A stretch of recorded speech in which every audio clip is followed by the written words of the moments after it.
राजस्थान की राजनीति में कभी ऐसा होगा कि मुकेश भाकर सचिन पायलट का साथ छोड़ दें? देखिए, इस जन्म में तो नहीं होगा।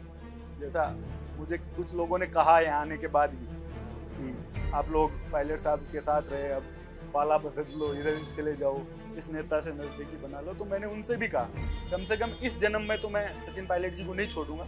अगले जन्म में क्या परिस्थितियां बनेगी, क्या बन के पैदा होऊंगा, वो मुझे भी नहीं पता। लेकिन इस जन्म में मैं पायलट साहब को छोड़ने की स्थिति में ना पहले था और ना आगे हूँ। चाहे मैं कुछ रहूं, ना रहूं, विधायक रहूं, नहीं रहूं, सरपंच भी ना बनूं, लेकिन एक कमिटमेंट और उस नेता जिसको देख के आपको लगे कि ये मेरा लीडर है, इससे मुझे चीजें सीखने की है, इस नेता को देखकर वैसा बनने की इच्छा हो आदमी की, वही लीडर होता है। ऐसे हम लोग जिसको एक लीडर की भावना नहीं लगे, जिसको देखकर, जिसकी कार्यशैली से या जिससे आपका वैचारिक तालमेल नहीं हो, अंडरस्टैंडिंग नहीं हो, तो वहां जुड़ के आप अपना भी नुकसान करते हो और अपने नेता का भी नुकसान करते हो। तो मैं ये कहूंगा कि पायलट साहब को मैं एक आदर्श नेता के तौर पे मानता हूँ और उन्हें छोड़ने की इस जीवन में तो मैं कभी भी नहीं सोच सकता। नमस्कार दोस्तों, आज आपको मिलवाने जा रहे हैं राजस्थान कांग्रेस में सचिन पायलट के सबसे करीबी और मजबूत योद्धा मुकेश भाकर से, जो लाजू से विधायक हैं। नमस्कार मुकेश जी। नमस्कार। आपसे ये जानना, आपके राजनीतिक करियर के बारे में जानना चाहता हूँ, और कैसे आपने राजनीति में एंट्री की, उसके बारे में थोड़ा सा बताइए आप।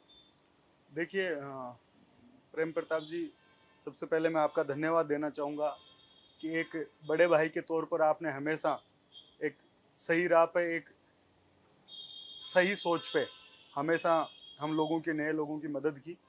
और मैं, मेरी राजनीति में आने की कहानी बताऊं तो मैं, मेरे परिवार में कोई राजनीति में इससे पहले नहीं रहा। फादर आर्मी में थे, दादाजी आर्मी में थे, मदर हाउसवाइफ है। जब यहाँ 12वीं करके राजस्थान यूनिवर्सिटी में मैं आया, राजस्थान कॉलेज में मेरा एडमिशन हुआ, तो एक हॉस्टल में हम लोग रहने लग गए, एक ग्रुप हम लोगों का बन गया। और छात्र संघ चुनाव उस समय होते नहीं थे। तो जब हम लोग आए तो हम लोगों को लगा कि यार, जो गांव से आम छात्र आता है उसको जब हमें इतनी परेशानियां झेलनी पड़ी कि कैसे हॉस्टल में एडमिशन होगा, कैसे कॉलेज में होगा, कहाँ कौन सा सर्टिफिकेट मिलेगा, तो उन चीज़ों को लेकर एक मन में थी कि यार क्यों ना हम लोग इकट्ठे होकर इन छात्रों की मदद करें। और ऐसे ही करते करते हम लोग राजस्थान कॉलेज में, यूनिवर्सिटी में एक्टिव हुए। सब दोस्तों का एक ग्रुप था। तो धीरे धीरे करके एनएसवाई से मैं जुड़ा। तो एनएसवाई में धीरज धीरज गुजर अध्यक्ष हुआ करते थे उस समय। तो मुझे कॉलेज इकाई का अध्यक्ष बनाया सबसे पहले, राजस्थान कॉलेज में एनएसवाई इकाई का अध्यक्ष। फिर मैं राजस्थान यूनिवर्सिटी इकाई का अध्यक्ष बना। और एक दोस्तों का ग्रुप था, एक लंबी चौड़ी टीम थी। उसकी वजह से जब 2005 में मैं जयपुर आया तो 5 से लेकर 10 तक कोई छात्र संघ चुनाव नहीं होते थे। जब 5 साल का वो पीरियड था, बीए करी, एमए में जब लॉ करने के लिए मैं यूनिवर्सिटी में आया, तो उन 5 सालों में लगातार हम लोग छात्रों की मदद करते रहे। एनएसवाई से फिर मैं जुड़ गया, एक मजबूत टीम बनी और यूनिवर्सिटी का चुनाव में लड़ा। उस समय इंडिपेंडेंट में चुनाव लड़ा क्योंकि पार्टी ने, एनएसवाई ने टिकट नहीं दिया था। और एक बड़े षड्यंत्र और बड़े लोगों द्वारा ये देखा गया कि कल का लड़का ये अध्यक्ष बनेगा। और उसकी एक चुंगल में मैं आया, बहुत कम वोटों से, 100 वोटों से लगभग मैं चुनाव हारा। और हारने के बाद जब लोग ये सोच बैठते हैं कि यूनिवर्सिटी का चुनाव हम हार गए, वापस घर चले जाते हैं और राजनीति से गिव अप कर देते हैं, अध्यक्ष बनने के बाद भी लोग कर देते हैं। लेकिन मैं लगातार एक्टिव रहा। अगले साल हमने एक अलग फ्रंट बनाया दोनों पार्टियों के खिलाफ। जो इस बार मैं कहूँगा, जिस तरह से इस साल का जो चुनाव था, जिस तरह से निर्मल चौधरी चुनाव जीते, कुछ वैसी सी परिस्थिति उस समय बनी। हमने एक अलग फ्रंट बनाया, पूरा पैनल हम लोगों ने लड़ाया पहली बार यूनिवर्सिटी में। 4 में से 2 सीटें हम जीते, पहली लड़की महिला अध्यक्ष उस समय बनी। और वो दौर चल ही रहा था कि सब पार्टियों से हम लोगों को ऑफर था। भारतीय जनता पार्टी भी चाहती थी कि हम पार्टी ज्वाइन करें। उस समय भाजपा की सुराज संकल्प यात्रा निकलने वाली थी। लेकिन जब रोहित चौधरी राष्ट्रीय अध्यक्ष थे हम लोगों के, एनएसवाई के, उन्होंने मुझे बुलाकर पार्टी ज्वाइन करवाई और एनएसवाई का चुनाव में उस समय लड़ा। बड़े परिवार के लोगों के सामने वो चुनाव था, बड़े नेता उस समय खिलाफ थे, वो यूनिवर्सिटी वाली परिस्थिति थी। लेकिन आम छात्र में जब पूरे राजस्थान में मैं भ्रमण के लिए निकला, तो एक लोगों की सिंपैथी थी कि यार, किसान परिवार का लड़का है, गलत तरीके से हारा है, इसकी हमें मदद करनी चाहिए। तो मैं एनएसवाई का प्रदेश अध्यक्ष 2013 में बना। उसके बाद लगातार एक लाइन पे मैं चलता रहा और एनएसयूआई का प्रदेश अध्यक्ष से एनएसयूआई का राष्ट्रीय सचिव में रहा, यूथ कांग्रेस का उपाध्यक्ष रहा और फिर विधायक का चुनाव में लड़ा, उसके बाद यूथ कांग्रेस का अध्यक्ष रहा। तो एक लंबी जर्नी मेरी रही कि एक कॉलेज के उस साधारण इकाई अध्यक्ष से लेकर दोनों संगठनों का प्रदेश अध्यक्ष, वो भी निर्वाचित होकर, आम स्टूडेंट आम युवा ने मेरी मदद करी उसमें। और ऐसी सीट से मैं जहां जीत कर आया जहां 50-60 सालों से एक ही परिवारों का दोनों तरफ दबदबा था और उस परिवार के जो यहाँ पहले सीनियर कांग्रेस के नेता रहे, मंत्री रहे, उनका बेटा निर्दलीय मेरे सामने लड़ा। बड़ी चुनौतियां वहां भी थी, लेकिन एक मजबूत टीम और युवाओं का सहयोग, यूथ की मदद की वजह से आज एक जिस स्थिति में हूँ उस स्थिति में मैं पहुंच पाया। 2018 में आपको किसने कांग्रेस में टिकट दिलाया? देखिए, मैं जब 2013 में अध्यक्ष बना एनएसयूआई का, उस समय एक साल बाद आदरणीय पायलट साहब उस समय प्रदेश अध्यक्ष बनकर आ गए थे राजस्थान में, तो उन्होंने उनसे मैं टीम में जुड़ा। और मुझे आज भी याद है कि जब मैं 2015 में एनएसयूआई का प्रदेश अध्यक्ष हट रहा था, आखिरी प्रोग्राम मेरा था 9 अप्रैल को जो स्थापना दिवस होता है एनएसयूआई का, उस दिन पायलट साहब को मैं इनवाइट करने गया था। पायलट साहब उस प्रोग्राम में आए। उस दिन उन्होंने मुझे कहा कि देखो मुकेश, आज आप प्रदेश अध्यक्ष हट रहे हो, इसका मतलब ये नहीं कि आप घर जाके बैठ जाओगे कि अब जो नया एनएसयूआई का अध्यक्ष आएगा वो काम करेगा, जो यूथ कांग्रेस का अध्यक्ष आएगा वो काम करेगा। आपकी ड्यूटी खत्म हो गई है। आपको छात्रों के बीच, युवाओं के बीच पार्टी के लिए काम करना, आपको कहाँ पहुंचना है, कहाँ क्या मदद होगी वो मैं देखूंगा। और मुझे एनएसयूआई का राष्ट्रीय सचिव जब मैं बना, उस समय मेरी पायलट साहब ने मदद करी और उसके बाद यूथ का उपाध्यक्ष मैं बना। और पार्टी की टिकट दिलाते वक्त पायलट साहब के सामने एक अलग तरीके की थी कि जहां बड़े लोग वहां टिकट मांग रहे थे मेरी सीट पे, उस समय उन्होंने मेरी मदद की, मुझे टिकट दिलाया, चुनाव लड़ने में मेरी मदद करी। और एक मैं ये कहूँगा कि राजनीति में जिस आदमी ने मेरी मदद करी, जिसने एक सही राह दिखाई, जब मैं एनएसयूआई का अध्यक्ष हट रहा था, उसके बाद आदमी क्या होता है, प्रदेश अध्यक्ष हट गया, अपने घर बैठ जाओ, लेकिन एक सही लाइन में उन्होंने संगठन से जोड़े, मुझे रखा और टिकट दी, चुनाव लड़ने में मदद करी। तो मैं कहूँगा कि पायलट साहब जिन्होंने मेरी हर तरीके से एक छात्र राजनीति से लेकर यहाँ तक पहुँचने में बड़ी मदद उन्होंने की। आपने एक जनसभा में अभी कहा था, ताल ठोक के कहा था कि मैं अपने दम पर राजनीति करता हूँ, उसमें निर्मल चौधरी भी थे उस सभा में, तो इसके कहने का क्या अर्थ था? देखिए, चीज़ें ऐसी है कि जब मैंने यूनिवर्सिटी का टिकट मांगा, उस समय मेरी टिकट काट दी, वो वही की वही परिस्थिति वापस निर्मल चौधरी के साथ बनी। तो वो कहने का मकसद ये था कि निर्मल तो अपने दम पे चुनाव जीत के आया। हम लोग ये कह सकते हैं कि भाई जो एक ग्रुप था, जिन लोगों का मेरे साथ भी मदद रही, वो सब लोगों ने निर्मल चौधरी की मदद करी। और कई संगठन के लोगों ने हमसे नहीं पूछा कि आप मदद करने आओ नहीं करने आओ, तो एक जो पुरानी टीम थी वो लोग निर्मल के साथ लगे। तो उस समय कहने का ये मतलब था कि आप दया पे सिर्फ आप चाहोगे तो हम लोग राजनीति करेंगे, कि आप टिकट दे दें और आप जाके चुनाव लड़ो, हमारी दया आप पे नहीं है तो आप जाके घर बैठ जाओ। उस परिस्थिति में, उस पूरे एक वातावरण के तौर पर मैंने कही कि जब तक दम है, कि अगर आप छात्रों के बीच में रहोगे, यूथ के बीच में रहोगे, जनता के बीच में रहोगे, तो वो जनता आप लोगों को जिताने वाली है और वही आप लोगों को हराने वाली है। 2020 में जब सरकार के खिलाफ पायलट ने बगावत की, तो पायलट के करीबी बहुत सारे लोग उनका साथ छोड़ के चले गए, दानी सभा, चेतन दूबी, रोहित बोरा, प्रताप सिंह का आशीर्वाद। क्या आपको नहीं लगा कि हमें भी सरकार के साथ होना चाहिए था और सरकार के लिए मदद करना चाहिए था? आप अपना तमाम चीज़ों को छोड़ के पायलट साहब के कंधे से कंधा मिला के रहे, यहाँ तक कि आपने बोला भाला का इस्तेमाल किया। और देखिए क्या है कि हम लोग विधायक पहली बार बने, लेकिन एक छात्र राजनीति का, युवा राजनीति का लंबा अनुभव रहा है। सचिन पायलट जी ने 5 साल यहाँ मेहनत करके जिस कांग्रेस को 21 सीटें आ गई थी, उस कांग्रेस को उन्होंने वापस खड़ा करा। और उसके बाद तरह तरह के दबाव भी थे और सोचने वाली भी बातें थी कि आप 1 साल 1.5 साल में एमएलए बने हो, लेकिन जब आपके नेता जिसने आप लोगों को स्थापित किया और जिसके सहारे आप लोग राजनीति कर रहे हो, जो आप लोगों की मदद कर रहा है, अगर उसके संकट में आप लोग मदद नहीं कर पाओ, डिसीजन नहीं ले पाओ, तो किस तरह की राजनीति हमें करनी है। मैंने उस समय भी इस पायलट साहब से कहा था कि साहब 1.5 साल की राजनीति है हम लोगों की, और आपने बनाया और आपको वापस दे रहे हैं, हमें क्या फर्क पड़ता है उस बात से। तो ये आपको सोचना पड़ेगा, नहीं तो क्यों लोगों की मदद करेंगे, आम परिवार के लोगों को क्यों बढ़ाएंगे। तो एक तरह का एकदम सीधा डिसीजन था उस समय कि साहब पायलट साहब के साथ में रहना है। और हम लोगों ने जो बगावत करी वो कांग्रेस पार्टी की नहीं करी।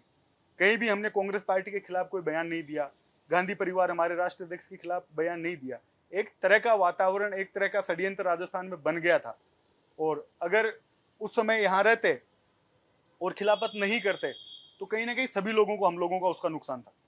तो आपको जब उस समय बगावत हुई, उस समय आपको गहलोत कैंप की तरफ से नहीं कोई निमंत्रण था कि आप भी आ जाओ, आपको मंत्री बना देंगे, जिस तरह से और लोगों को बुला गया था?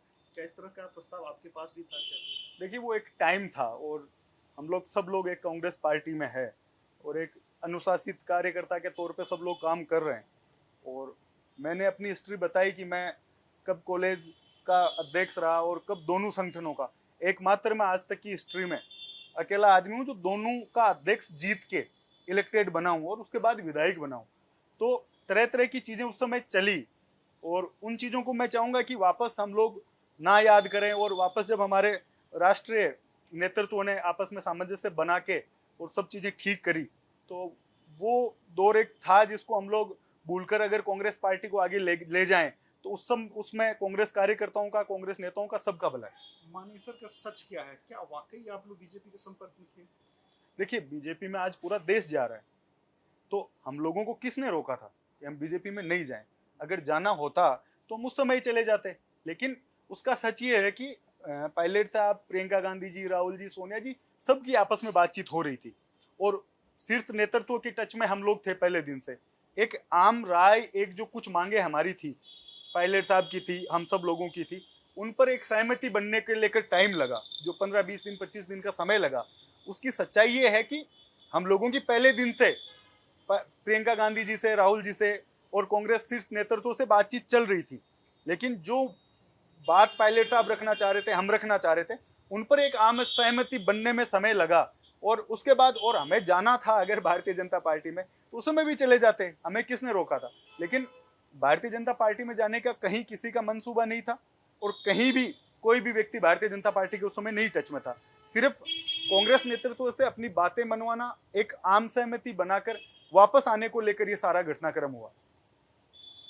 आप अपने क्षेत्र में, क्योंकि आप पायलट ग्रुप से ताल्लुकात रखते हैं, तो क्या आपने क्षेत्र में आपके काम करा पाए, या जो आपके क्षेत्र में जिस तरीके से आप सोचे हैं उस तरह से काम हो पा रहा है?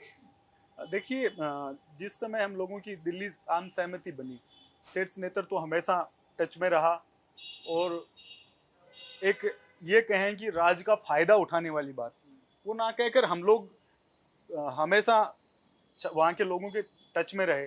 लोगों की, आम जनता की कुछ भी जो भी काम होता है, बिजली पानी से लेकर छोटे से छोटे, बड़े से बड़े काम में हम लोगों ने एक आम सहमति बनाई। तो शीर्ष नेतृत्व ने जो चीज़ें हम लोगों को करके भेजी, उसके बाद मैं कहूँगा कि काफ़ी काम हुए, काफ़ी काम होने हैं, वो सब लोग हम लोगों को मिलके करने। राजस्थान की राजनीति में मुकेश भाकर क्या बनना चाहते हैं? देखिए जैसा मैं कहूँ कि जिस दिन छात्र राजनीति शुरू की थी और जब मैं पहला चुनाव हारा, उस दिन मेरे सामने एक क्लियर विजन था कि मुझे एमएलए लड़ना है और मैं जीत के आऊँगा। पार्टी ज्वाइन करी और एक आइडियोलॉजी खुद की हमेशा से कांग्रेस पार्टी की थी, भारतीय जनता पार्टी के खिलाफ की थी। जो सांप्रदायिक चीज़ें हैं और वो चीज़ें हमेशा से कभी खून में नहीं थी। नहीं तो बड़ा ऑफर हमें 2013 में भी भारतीय जनता पार्टी से था, उस समय हम ज्वाइन कर सकता था मैं इंडिविजुअल, लेकिन मैंने नहीं ज्वाइन की। उस समय वसुंधरा राजे जी यहाँ थी, सीएलपी लीडर, तो उनसे बातचीत हुई, वो चाहती थी कि पार्टी ज्वाइन कर लें, जो यूनिवर्सिटी में एक यूथ का पूरा एक ग्रुप था, लेकिन हमने नहीं करी। कांग्रेस में एनएसवाई हमने ज्वाइन की और तब से था। अब मेरा ये है कि मैं जिस जनता ने मुझे चुनकर भेजा है लाड़मुखी ने, वहाँ मैं जब तक भी राजनीति में रहूँ तब तक कम से कम उनको नहीं लगे कि हमने गलत आदमी को चुन लिया है।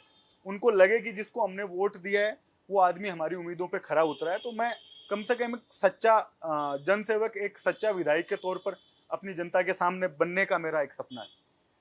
राजस्थान की राजनीति में कभी ऐसा होगा कि मुकेश भाकर सचिन पायलट का साथ छोड़ दें? देखिए इस जन्म में तो नहीं होगा। जैसा मुझे कुछ लोगों ने कहा है आने के बाद भी कि आप लोग पायलट साहब के साथ रहे, अब पाला बदल लो, इधर चले जाओ, इस नेता से नज़दीकी बना लो। तो मैंने उनसे भी कहा कम से कम इस जन्म में तो मैं सचिन पायलट जी को नहीं छोड़ूंगा। अगले जन्म में क्या परिस्थितियां बनेगी, क्या बन के पैदा होऊंगा, वो मुझे भी नहीं पता।